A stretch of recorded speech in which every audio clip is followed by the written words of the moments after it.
What are you pontificating about? I don't know, Lloyd. Whatever Jerry throws at me, you know. He's good at adapting on the fly. I hear you may be coming by tomorrow. Apparently so. Fantastic. No, Keith- Friday. Friday. Yeah, Keith is excited. He must be easily excited. Hey, come on, Lloyd. Good to see you.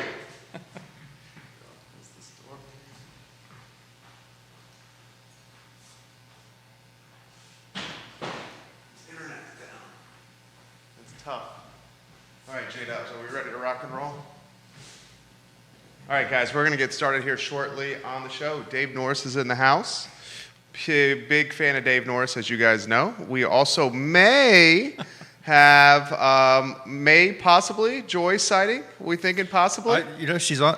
Rumor has it that she is making her way this way, so hopefully she'll get here before the show wraps up. So. She's a busy lady. She's going to be awarded with an accolade. Is it today? This afternoon, 4 o'clock. Yeah, it's a pretty big deal. So I'm happy to give her some kudos on the air here. I love it. A lot to cover. Dave Norris is going to be hosting a city council candidate debate. Well, I was going to let Joy break that news, but let's.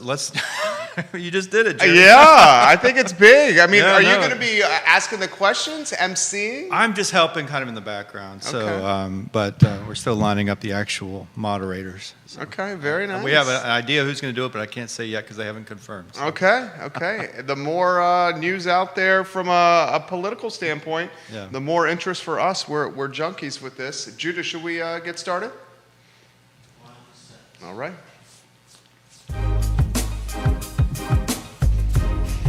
I got to share this on my feed too. It's actually live on the page. It already is. How did you do that? Just go.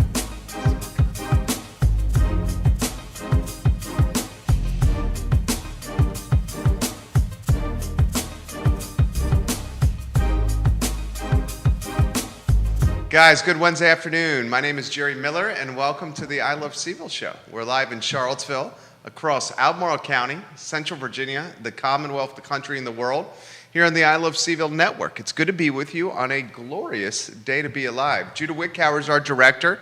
We're going to spend the next 45 minutes or so with Dave Norris, one of our good buddies here on the show. Judah, why don't we welcome Dave Norris to the show, and we'll say good afternoon, Dave Norris. Good Wednesday to you, Jerry. Always a pleasure. How are you? Great. Good to be back. Yeah. You have been busy. You continue to be busy. You're always busy. I saw you in the news, and we'll get to that. I think last week, all over social and Facebook, for some good news from a housing standpoint, which we will get to. How's life? What's good? Life is good. It's a beautiful day here in Central Virginia, and hopefully we'll be joined here in a few minutes by my friend Joy Johnson. It's a huge day for Joy. Unfortunately, she got caught up in a meeting, but rumor has it she is on her way down to the I Love Seville studios. Very nice. And hopefully when she gets here, we can talk about this big award she's getting this afternoon at 4 o'clock. And I don't know if you want to dive into that now. I would love to. Yeah, so Joy is a longtime citizen activist here in Charlottesville, a longtime public housing resident leader, was founder and currently serves as chair of the board of the Public Housing Association of Residents, otherwise known as FAR. One of the great grassroots organizations here in Charlottesville that's advocating for low-income families and public housing residents, and always does a great job of making sure their voices are included in the conversations that affect their lives. And so Joy has been in the trenches now for over 2 decades as a leader, as an advocate, as a spokeswoman, and today her efforts are being honored at the national level from the National Low-Income Housing Coalition, NLIHC. Every year they award basically a Lifetime Achievement Award, and this year's honoree is Joy Johnson, our friend here in Charlottesville. That's amazing. So there'll be a national online broadcast. Unfortunately, they couldn't do it in person this year because of COVID, but there'll be a national online broadcast at 4 o'clock this afternoon to honor Joy and a couple other award winners.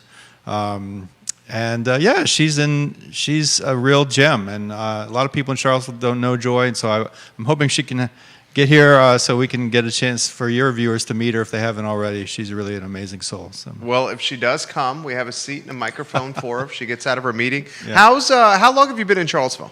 About 1994, so 27 years, Okay. give or take. Yeah. So 27 years. How would you say housing has improved or evolved in those 27 Well, years? obviously, when Charlottesville was sort of discovered, and we've been on the map now for a good 15 of those years, if not longer, demand vastly has exceeded supply, and that, of course, has the effect of driving up prices.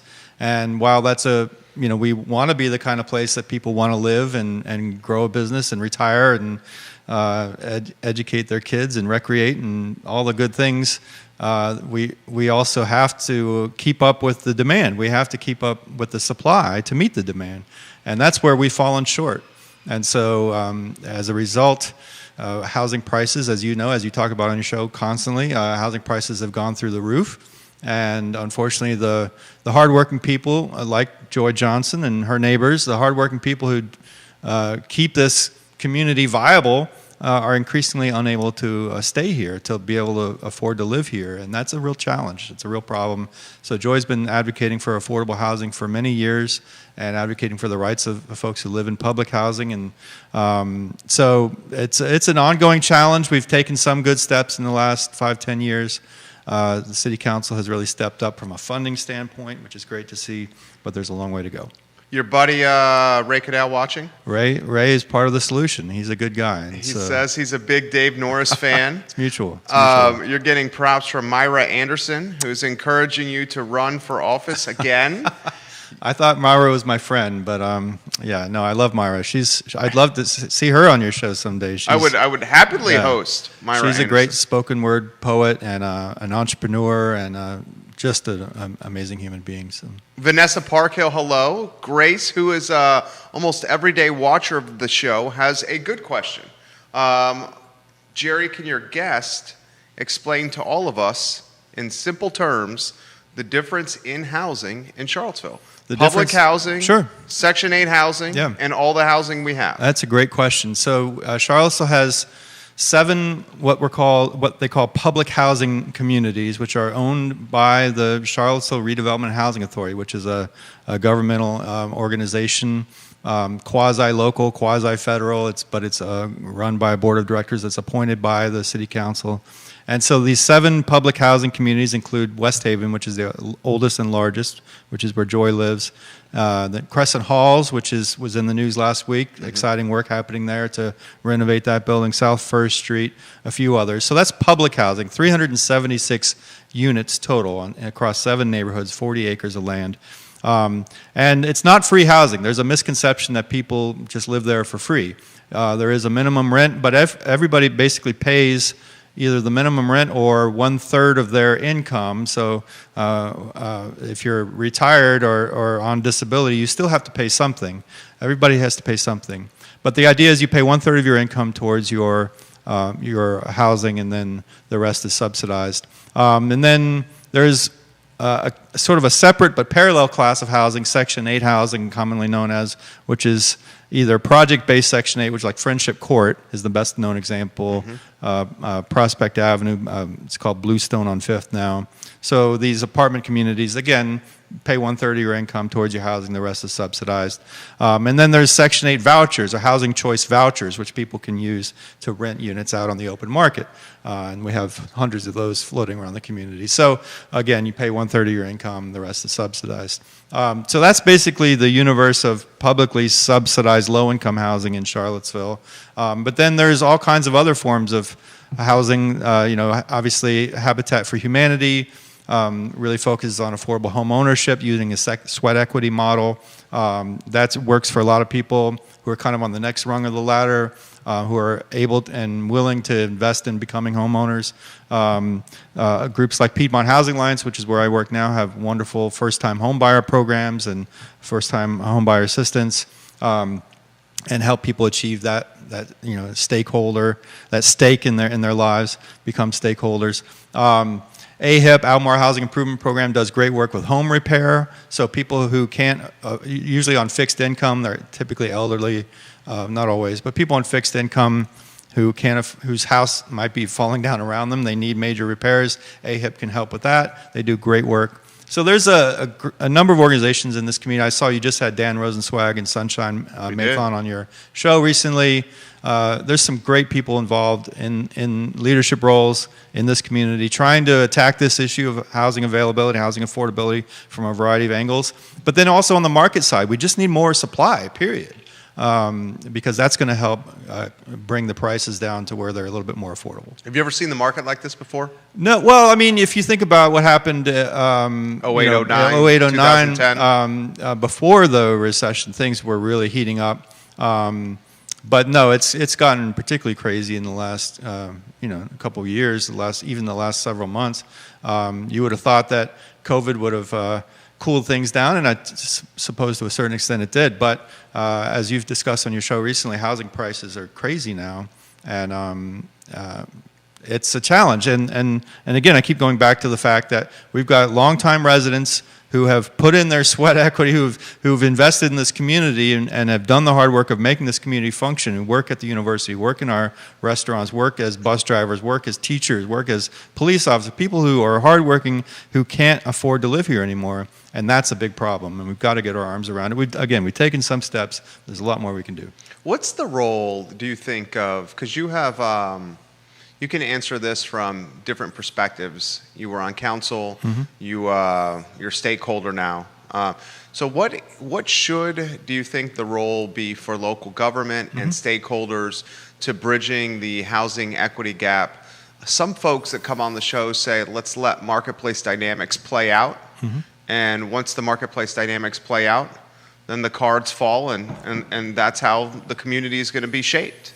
Well, market dynamics certainly help to a certain extent, but it's not. You can't make it affordable for a builder, a developer, to build the kind of housing that somebody making $9 an hour can afford to live in. It's just not going to work without some kind of subsidy, which is why it's typically not built in the market, on the market. Sure. And so. That's where the role of government tends to come in. That's where the role of philanthropy comes in, is to help offset some of the costs of building and constructing and developing the lower income housing to where it is achievable and affordable. Ideally, you want to have a mix of housing, so you're not congregating all the wealthy people in one neighborhood and all the low income people in another neighborhood. Sure. But the healthier model is one where we have a mix of incomes, a mix of uses, and where we also honor the residents who live in the neighborhoods and engage them in the redevelopment, revitalization of their neighborhoods, which is what the Housing Authority and Piedmont Housing Alliance and Habitat for Humanity have been doing so successfully the last few years, is really engaging with residents to think about, what could their neighborhood look like if we invested in it, or when we invest in it, and put them in the driver's seat. And because they know their neighborhood best, they know what they need best, and then create a better model that's more sustainable on every level, financially, environmentally, otherwise. And it's doable, and we're doing it here in Charlottesville. Charlottesville is on the map right now across the country of cities that are intelligently and effectively reinvesting in low-income neighborhoods, where we're putting residents in the driver's seat. We're drawing down hundreds of millions of dollars from a variety of sources to do this work. So the donors, the donor class, the government organizations that are paying attention to what's happening. Governor Northam just last year looked across the state. Every year he awards one sort of creative development across the state a major grant from his office. Last year it was our South First Street project here in Charlottesville, public housing, revitalizing public housing, that got that award last year. So we're on the map, we're doing good things, a lot of work left to do. Neil Williamson, giving you some props. Well, and Sure. Neil Williamson is one who has pointed out over and over and over again that part of the solution has to be looking at regulatory barriers to affordable housing development. Sure. Because the more you drive up costs of development, and sometimes there are reasonable arguments to be made for certain interventions, but the more across the board you drive up the cost of development, it's the affordable housing that suffers the most, right? Sure. And that's just going to make it less and less accessible to the working class that we need in order for this community to thrive. So. Devil's advocate for you. Yeah. Sake of a talk show. Sure. I like to do that.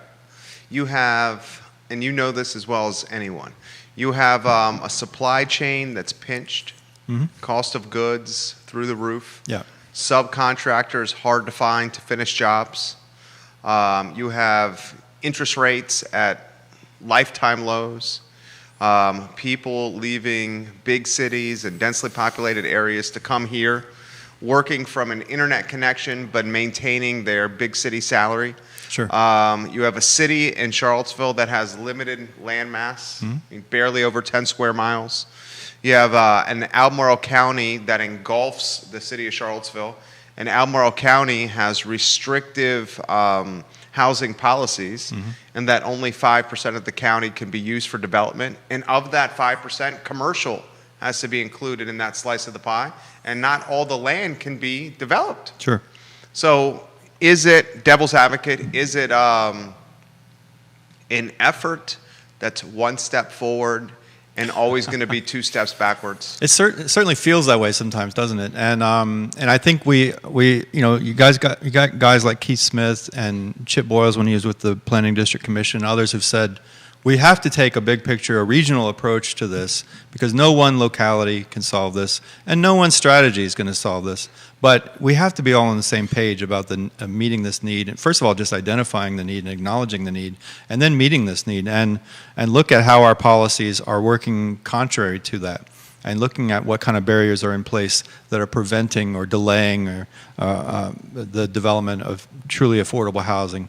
And I want to make sure we recognize that there are good people working at this every single day in the trenches, and residents like Joy Johnson who have been working on this for decades. But we've got to really step up our efforts, because as you sort of implied by that question, it just feels like we're falling further and further behind in some ways. And particularly when you look at gentrification in a city like Charlottesville, and I've talked about this on your show before, is black families in Charlottesville are being priced out at a rate much higher than others. And we've got generations now of families that called Charlottesville home, and all of a sudden now, or not all of a sudden, it's been coming on gradually, but now they can't afford to stay here, right? And that's a loss to our community. And so they're either moving out of town or they're moving out of the state. You know, they're part of the lifeblood of Charlottesville. And so, and Carl Brown, whenever he comes on your show, he talks about this a lot. It's like folks that he grew up with are no longer able to call Charlottesville home. People that he considers to be mentors and elders can't afford to stay in Charlottesville. That's a real problem. They're choosing to sell the house, though. In many cases, they are choosing to sell the house. Not always. They're not always given the best information, though, when they're making that choice, and that's a problem. And that's kind of a separate issue. But you've What's got that some issue? vultures that come in. Oh, they're doing like a bait and switch Yeah, type yeah, deal? and they'll tell them, "I'll give you this amount of money." Like a and snake oil salesman? Right. And it's not always in the best interest of the homeowner to sell it sometimes. But so there's a little bit of education that needs to happen to homeowners. But also, I think we have to step up and figure out what kind of mechanisms, and I give Mayor Walker a lot of credit, because one of the things that she's fought hardest for during her tenure is to increase tax relief, property tax relief for lower and moderate income homeowners so that they aren't priced out because of higher assessments and higher property taxes. That's one of the barriers that has certainly been problematic. So From the folks I chat with, that information, and props to Mayor Walker for fighting for that. That information often is not known, or is like it's on the government website, but folks don't know to look. That's so a great point. it's like the awareness is not there. That's a great point. So we've got to keep putting that information out there. Affordable housing there's no one size fits all strategy or solution. It's a tool chest, as many people have often described it.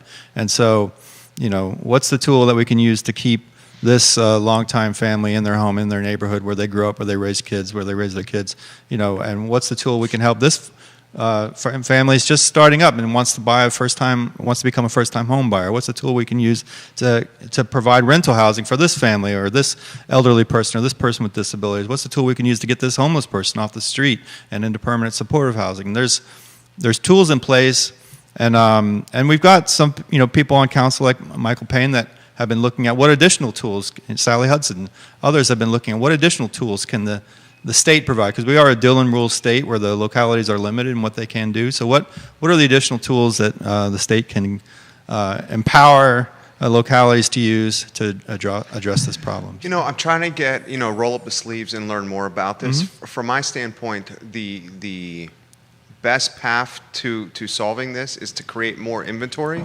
That's a big part of it, yeah. We're not going to get more inventory, say, in the city of Charlottesville unless we do a massive rezoning. If half of the housing in the city is geared for standalone, single-family detached homes, that's going to make the inventory expensive because we're limiting supply. Absolutely. And it wouldn't seem like, and correct me if I'm wrong, you've been on the dais, it doesn't seem like the council has that autonomy because we're a Dillon rule state. And until we get this massive zoning change in the city, we're in this looking up the mountain type of scenario.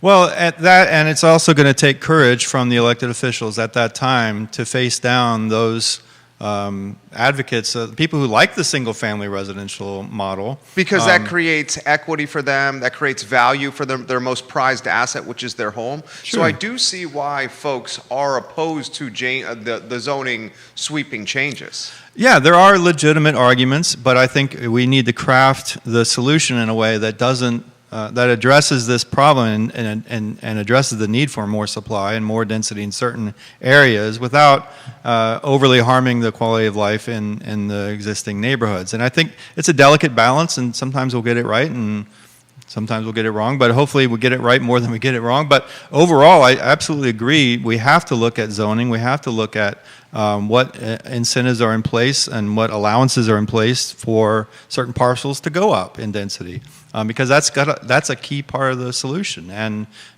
we can't keep, the housing authority is doing what it can with its 40 acres and increasing density there, but we can't keep piling more and more of the problem on existing low-income neighborhoods. We have to kind of take a more equitable approach, citywide, region-wide, to providing the supply that we need.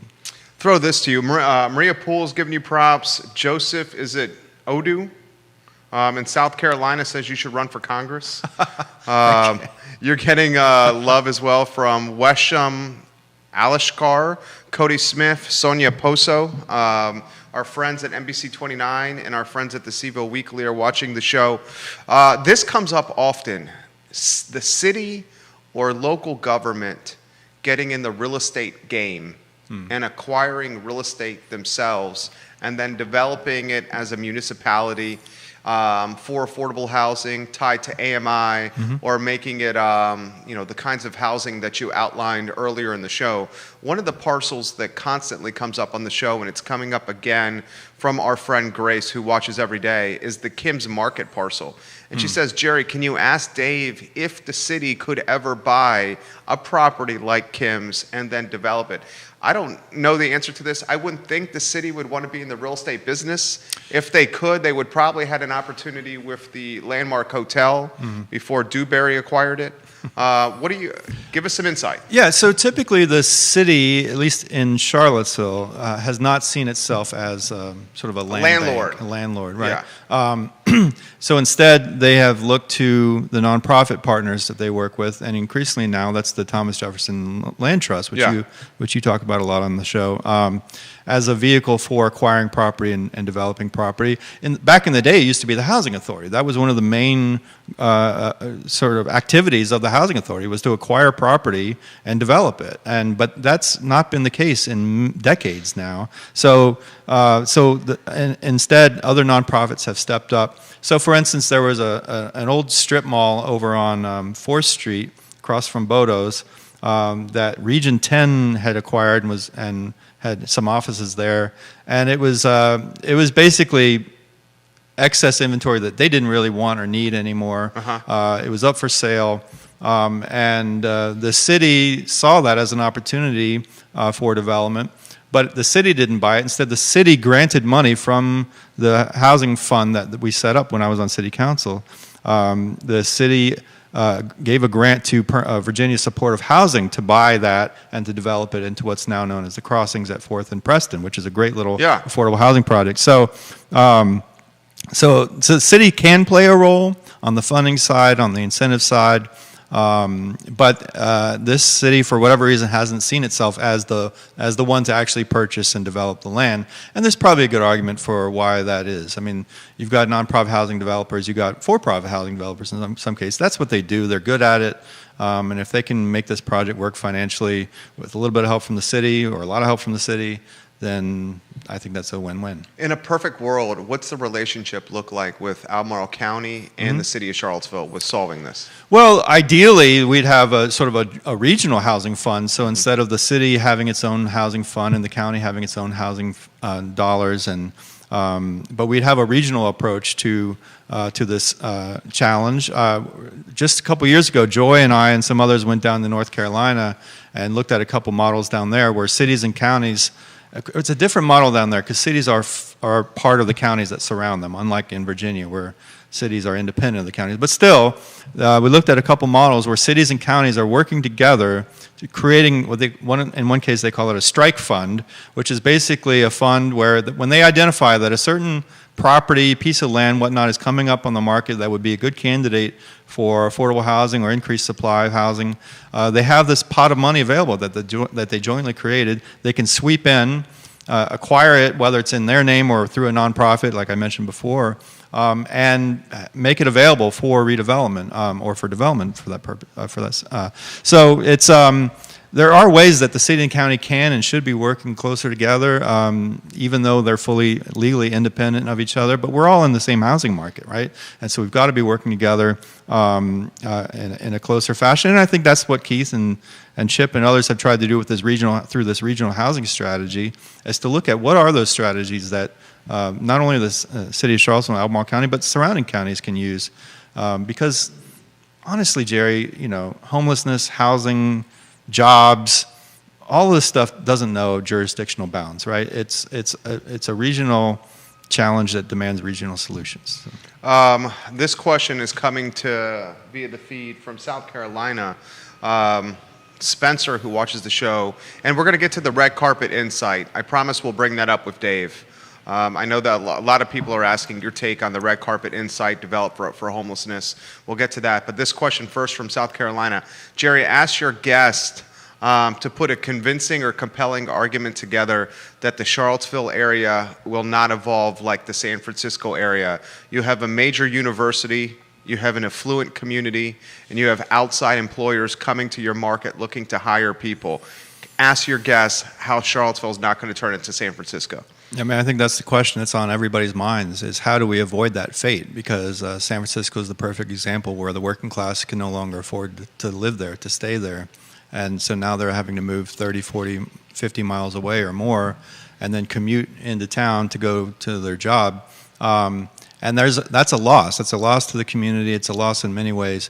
So I'm certainly optimistic that we can avoid that fate because, again, front and center, a lot of the discussions, for instance, hopefully in a few minutes we can talk about this upcoming city council forum where this is going to be front and center, is this very question. How do we avoid becoming a city that has gentrified itself into a playground for the wealthy? Yeah, and that's safe, right? Yeah. That's San Francisco. Yeah, I mean, and not just San Francisco. There's a lot of places, and we're gradually getting there in Charlottesville. Which is a real challenge. It's a real problem, and so. But if our elected officials and our nonprofit leaders and our business leaders and others continue to do the work of identifying the problem and coming up with creative solutions to the problem, we can avoid that fate.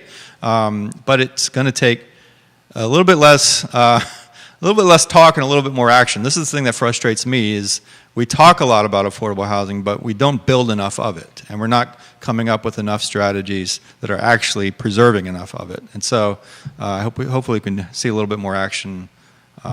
As we move forward. Carter Navarez, Mr. Norris. You get the Mr. Norris. Mr. Yeah, right. the Mr. That's Norris. my father, but okay. We'll go Dave. I'll edit the comment to Dave. That's okay. What's the role of guys like Joffrey Woodruff in this kind of situation? Joy's here, by the way. Oh, fantastic. Joy's here. We can welcome her. She's just about to walk in. What's the role of guys like Joffrey Woodruff? Yeah, and why don't I give a little background here? So Joffrey owns QIM, the hedge fund across the way. He donated $125 million to a data science school at UVA, gave $13 million to Boar's Head to build a state-of-the-art squash facility. He's the man and the money behind the Ice Park Development Project, Code. He owns the building across the way. I mean, he's extremely wealthy. Right, and so what we want, Charlottesville-based. yeah, what we want to see from guys like that, and this isn't specific to Joffrey, but what we want to see is the philanthropic community continue to step up and support creative, affordable housing development, so that we don't end up becoming a playground for the wealthy, and because it's in all of our interests that we avoid that fate. And so, if you look at what, so for instance, just later on this week, the University of Virginia is going to be making a big announcement about their We're breaking plan. the news here. Oh, okay. So Yeah. I don't want to step on over. Friday, but Yeah. if you, I mean, maybe we shouldn't step on it. But Yeah, anyhow, yeah. so UVA is stepping up in a way they never have before to be part of the solution. They're a huge economic player in Charlottesville. Corn Capshaw, Red Light Management, and Riverbend Development. Those guys were the major, from a financial perspective, the major drivers behind the redevelopment of public housing in Charlottesville. They stepped up at the very beginning. Dave Matthews Band said, we're going to put $5 million of our own money, and we're going to challenge others to match that, and then we're going to take that, and we're going to go to the city government and challenge them to match that. And so in a very short period of time, we went from a $5 million commitment from Corn and Dave Matthews Band to, in a period of less than 2 years, leveraged about $70 million through a variety of channels, philanthropy, public sector, et cetera. That was huge, and it was one very generous donor that stepped up to leverage those additional funds. So the deep-pocketed folks in town can be part of the solution. They already have been to a certain extent, and we want to see that continue so that again, that we're promoting equity and affordability across the board in Charlottesville. We should get the news out about the forum Yes. on the horizon. Yes. And I know she's outside here. Well, but I think she was on her way. She was looks like she was trying to find a place to park. But anyhow, so May 12th, and hopefully she'll have a chance to talk about this when she gets here. May 12th, the Public Housing Association of Residents, FAR, is going to be hosting a city, and I'm on the FAR advisory board. I'm not on their board of directors because those are all public housing residents, but with Joy as the chair. But they'll be hosting a city council candidate forum, following up on the one that you hosted and a couple of other neighborhood associations have hosted, where the four currently announced candidates, Yaz Washington, Brian Pinkston, Juan Diego Wade, and Carl Brown, will all be speaking about the very issues that we're talking about here today: affordable housing, public housing. It's co-hosted by the People's Coalition, which is a group that works on criminal justice reform and policing. So there'll be some questions about those topics. The Charlottesville Low Income Housing Coalition will be one of the co-hosts. So basically questions across the board about how do we make this a more equitable community, particularly for people of color, people of low income status, who are really struggling right now because of all the issues we've been talking about here. So I'm excited about that forum, 7 o'clock, May 12th. We'll be putting out more information soon on that. FAR is, again, taking the lead on that. who do you like in the race? How do Well, you think the race is shaking up? You know, if you just look at the expense reports that came out, you've got two. We found those curious. We were interesting, right? Two very clear front runners on a fundraising side. Juan Diego Wade, clear cut one, Right. and Pinkston a clear cut two. Right. We don't know Yaz Washington's numbers. Right. And this is just reporting facts. It doesn't look like Mr. Carl Brown has done any fundraising. Not as of the filing date, Yeah. So he may have done some since then. But Brian Pinkston and Juan Diego Wade certainly came out of the chute, with I'm mixing my metaphors here, but a full head of steam, Yeah. So I think Juan had over 50,000. Over 50. I think it was 55K. Which and is Brian which, over 40. Which is insane to I me was going to ask you because of your total. when I ran the first time, I think I may have raised $5,000 for my first campaign. I mean, it was again, I don't want to be like that, like, oh, back in my day, but it's insane to me how Your much money. total was 5K? The first time I ran, I think it was- 5,000 raised. Yeah, I believe Wow. so. And were you high for that election cycle? No, I think that was typical. Like, It was? back in the day, but that was also when to get the Democratic nomination at the time, you didn't have we didn't have an open primary. It was a Oh, it was a caucus. Yeah. And so I'm not a huge fan of caucuses. Yeah, I know, but You like primaries, don't you? Well, I like the firehouse primary, which is sort of a hybrid model. But anyhow, it's the caucus required you to raise a lot less money, which made it more accessible to people who didn't have deep pockets. And so that's one of the challenges of the model we have now, which is, we don't want to create a barrier to again somebody from a working class background to be able to run for public office. So that's why you're not crazy about this primary and the deep-pocketed fundraising. Right, and just money in politics is tricky, because one of the reasons why when I ran the first time, I wouldn't take any contribution over $100 because I didn't want anybody to say that I owed them. Yeah, right. That's the challenge, is when somebody cuts you a check for $5,000, $10,000, $100,000, there's sort of a perception there that you owe them something in return. Sure. And I didn't want to be susceptible to that kind of pressure or perception. So, but you danced around that question very very skillfully there. Well, do you like in this race? Do you say that Juan and Brian are? I have said from the beginning. You have said on your show that I think Juan is clear-cut Juan as close you can get to a shoe-in. He's been on the school board for agree 4 with you. terms. Well known in the community, well liked in the community. He's a solid guy. I've known Juan for many years. I think he's a great guy. So I think Juan is. Everyone's playing for second in a lot of ways. I think that's safe to say. Yeah, I think that's safe to say And as well. Brian, having run last time, he had that advantage. Like, he knew what it took to put a campaign together. He's a hardworking guy. The X Factor, you know what the X Factor is? Nikia Walker. Yeah, whether she runs. Right. That's the big X Factor. That is the X Factor. Yes, because I think if she runs, she's got a good chance of winning. And so. So that's the question. Is she going to? Well, what's the thinking there? Let's see how the primary plays out, and then I determine. suspect so. I suspect that's a big factor. All right, we got Joy you in and Johnson. we're live. Hello, Joy. This is Judah, our director. We're going to get you here. Watch Liza there, J-Dubs. Hello. Thank you. Well, we have Joy on the set. This is Charlottesville royalty here. Joy. I love it. I love it. Thank you kindly for joining us on the show. You are live. You got the folks at the TV news and the print news watching you right now. How about an introduction, Joy, to who you are? I can take the mask off. Sure. Yeah. It's getting hot out there, right? Yeah. Joy Johnson, public housing resident, and I am the chair of FAR, Public Housing Association of Residents. How long have you been in Charlottesville? Too long. Too long. Born in the area? No, I was born and raised in Kingston, Jamaica. Okay. Fantastic.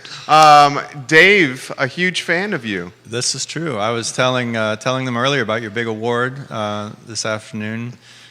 So once again, Joy is getting the Lifetime Service Award, I believe it's called. Cushing Dobert is the founder of the National Low Income Housing Coalition, and they named this award after Cushing Dobert, the Lifetime Service Award. It's a real well-deserved honor because Joy has been leading the fight for many years. Tell us a little bit more about FAR for people who aren't familiar with FAR. FAR is the citywide organization. We represent 376 households. The minute someone signs a lease with CRHA, Charlottesville Redevelopment and Housing Authority, they're automatically, as long as they're the head household, a member, whether they want to participate with FAR or not. We are the voice for the residents. The statute says that public housing residents have the right to organize, and so that's what we do. We organize in around all aspects of whatever is going on with public housing. Some folks will say we're not doing a good job. We miss the mark sometimes. Why would they say that? You guys are doing a good job. Because we're not perfect. We are not a perfect organization. it's a we organization, and sometimes we miss things, and sometimes we don't do things right, and we just use those miss to correct it for the next time. The things that we do is to be right is holding people accountable. And so in order to hold people accountable, we have to do our homework. And so it's a lot of, reading, it's a lot of understanding what the policies are. And if we don't understand it, then we will turn to our legal aid attorney who represent FAR to say, hey, what does this mean? So FAR is 20 plus years we've been organizing. We are a nonprofit, and it is totally run by public housing residents. Our board is public housing residents. We have a new executive director, Shelby Edwards, and we're excited to have Shelby. We have operated without an executive director for years, and we are growing, and we've been involved with redevelopment, with Crescent Halls being rehab, and with the 63 brand new units at South First Street. And so we're growing, and so it was time to have an executive director. This is a good question that just came in, and thank you for that answer. How about this question? Can you give us some insight, Joy, into how public housing has improved for the better in your time here in Charlottesville, and also where we need to still go? So Charlottesville is unique with its public housing residents, with its public housing. Because we work with organizations such as the National Low Income Coalition, such as, folks from out in Chicago. We work with folks in Richmond, but we also work with people locally about what are some of the things that we need to change, and who has the power to change things for us. Socially, it's mixed. We're in the 21st century, and things have changed. So things have changed with the times, and so socially, we have a lot of work to do around social issue, around public housing and holding people accountable. Some people say we don't do a good job of it, but we can only do but so much if we don't have the resources to be able to do what we have to do. But I think being involved in the policies that are being set so that they're fair for both sides, not just for one side, both for CRHA and the residents, being involved in redevelopment, and making sure Crescent Halls, which has one of our most vulnerable residents, get rehab, and get rehab soon, because every summer something was happening, or every winter something was happening, and so they're finally going to get rehab where 105 units will be brand new units, and then looking at building 63 more units. Affordable housing. They're not all public housing.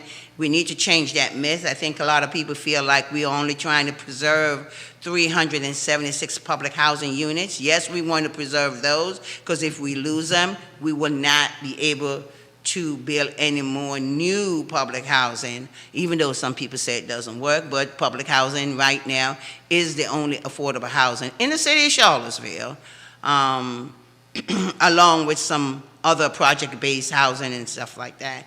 So we've been involved in that, but we also have been involved, with one of the big wins. Somebody asked me today, what are some of the big wins for FAR? And I think one of the big wins for FAR is that when we started in 1998,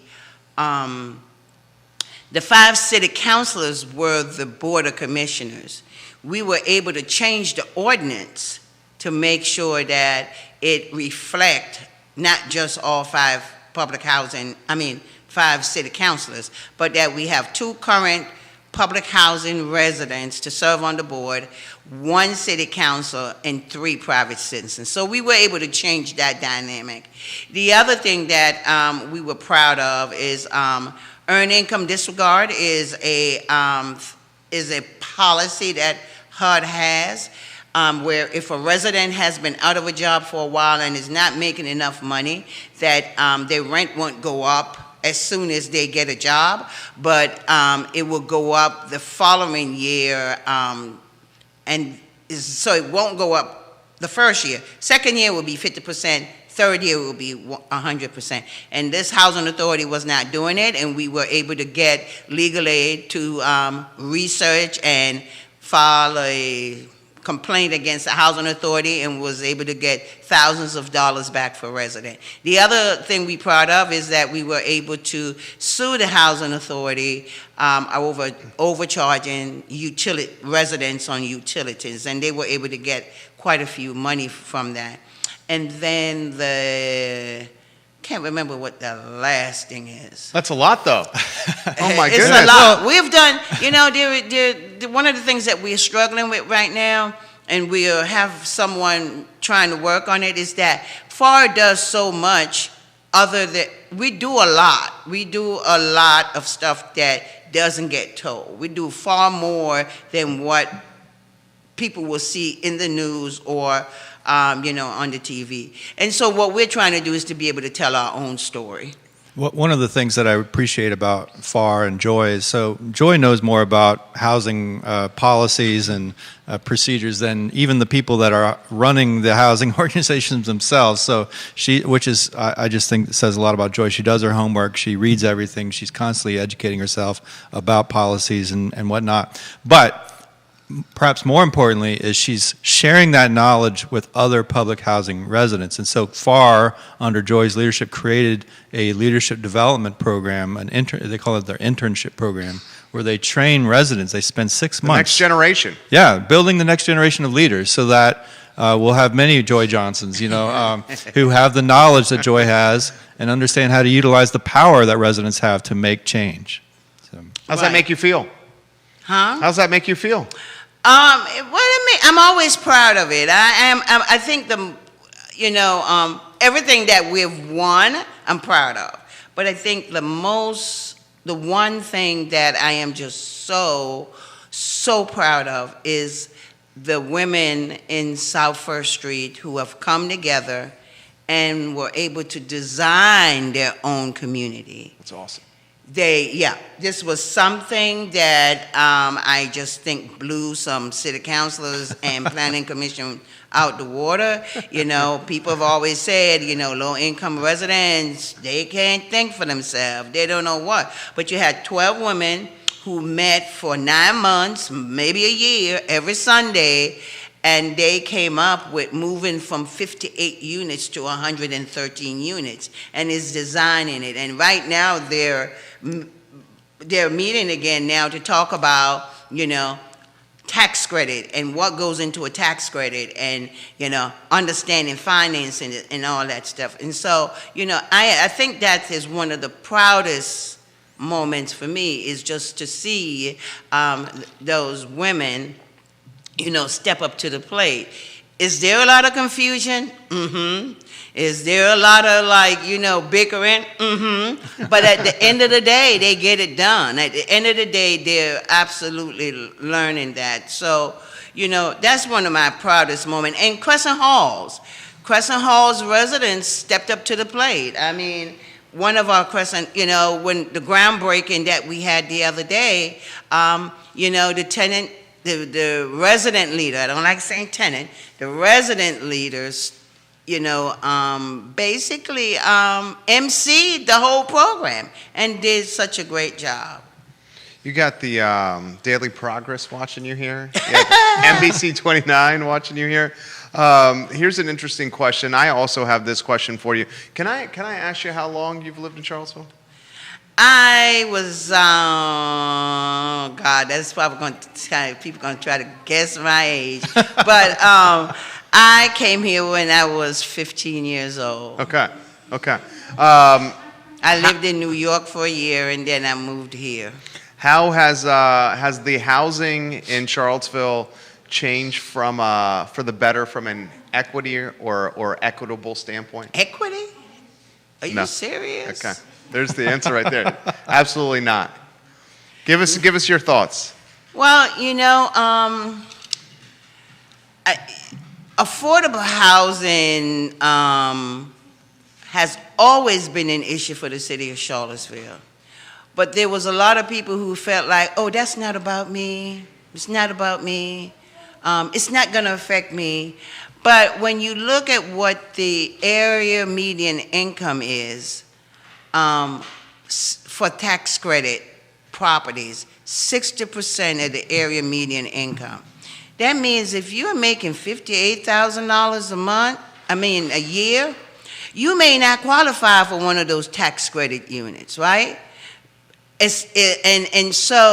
then HUD is 80% of the area median income. So that's $80,000.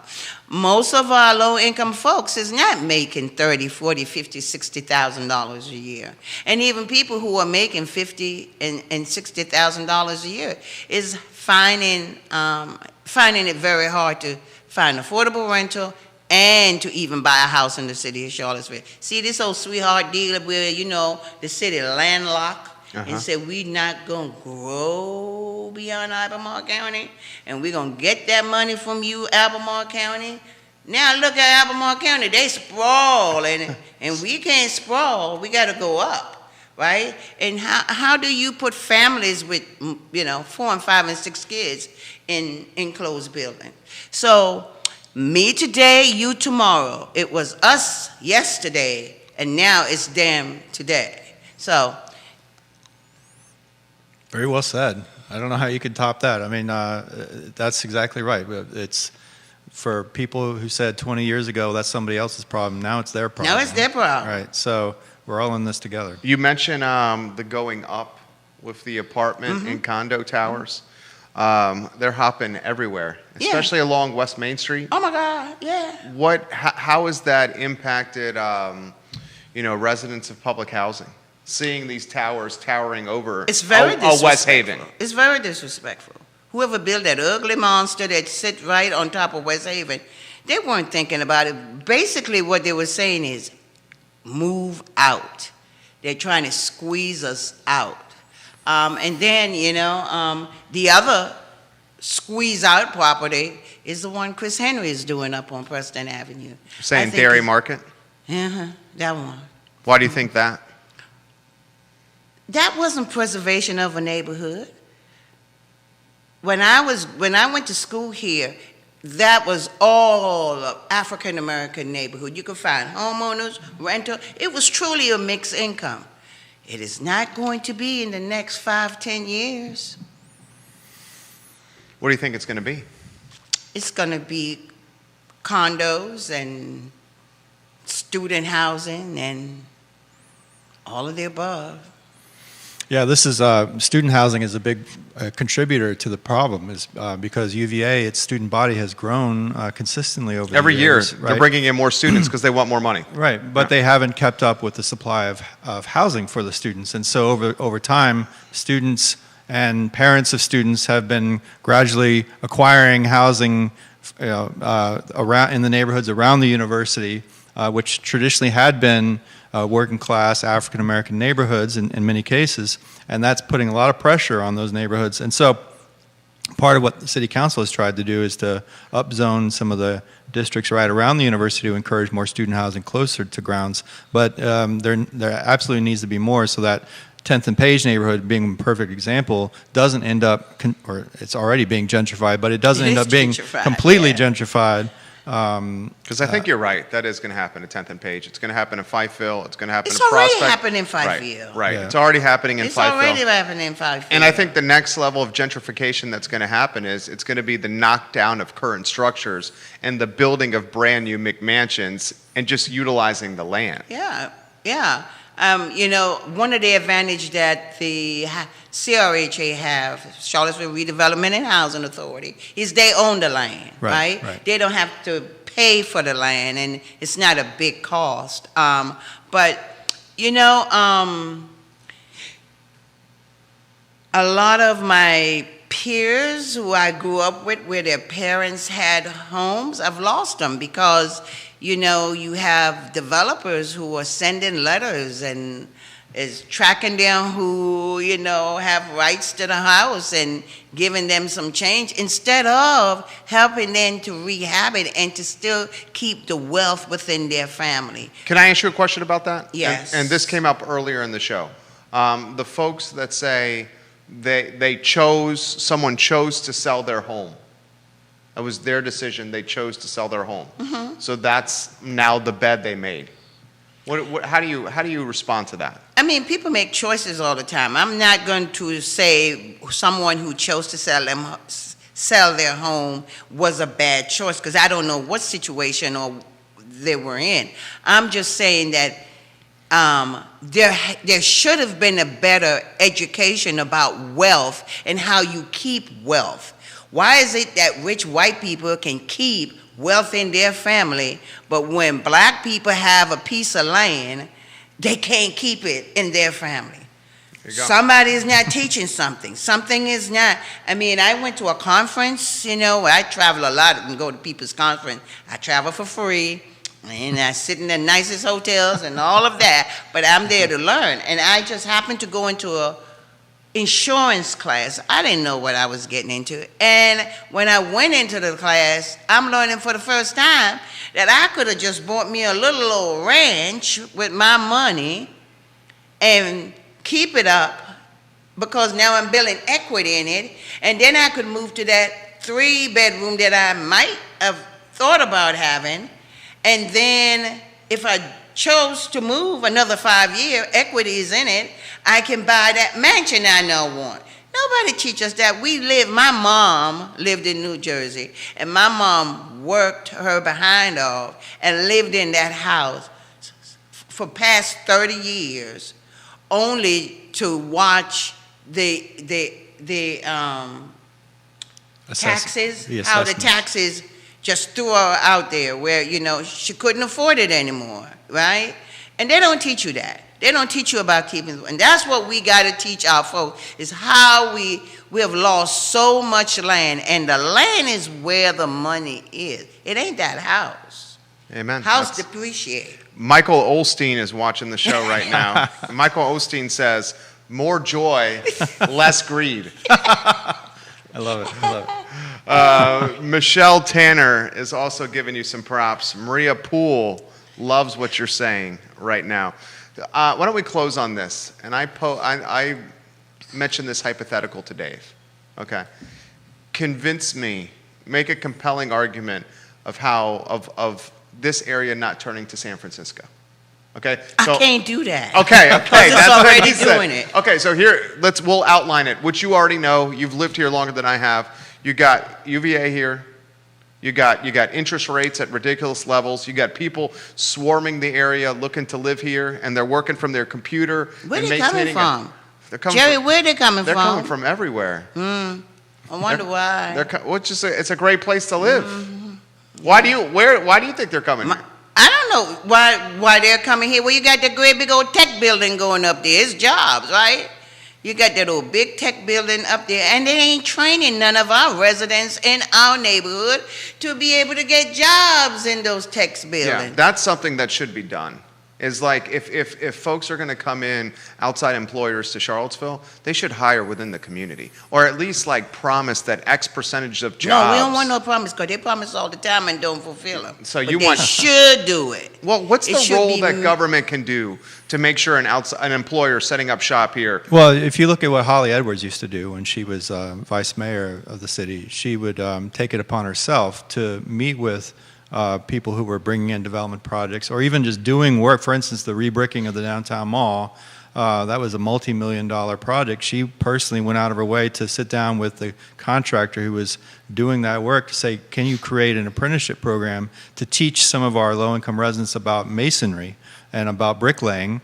And they did. And so they got skills and training and employment for some residents as part of that infrastructure investment. So having government officials doing that kind of engagement.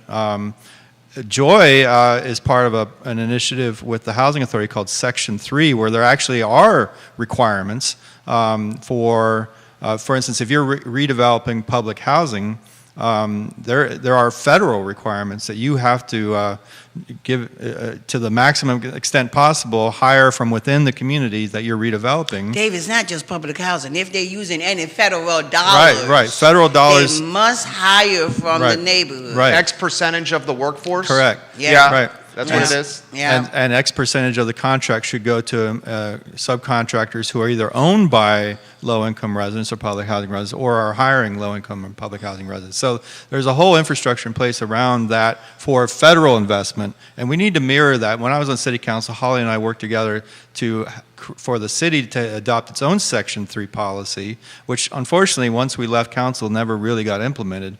But so that even for city investment, that there are certain expectations set about hiring and training from within. So you say I should convince you. No, I don't say you should convince me. I say for the sake of a talk show. Okay. Let's have this conversation of So I think we can get there, right? We'll be here behind the eighth ball, but the mind shift. There has to be a pendulum shift that people, one, is really serious about equity. Two, recognize what equity is and what you need to do to really make it be equitable. But just because it's a sexy word to say, don't be saying that, right? Unless you're going to actually do it.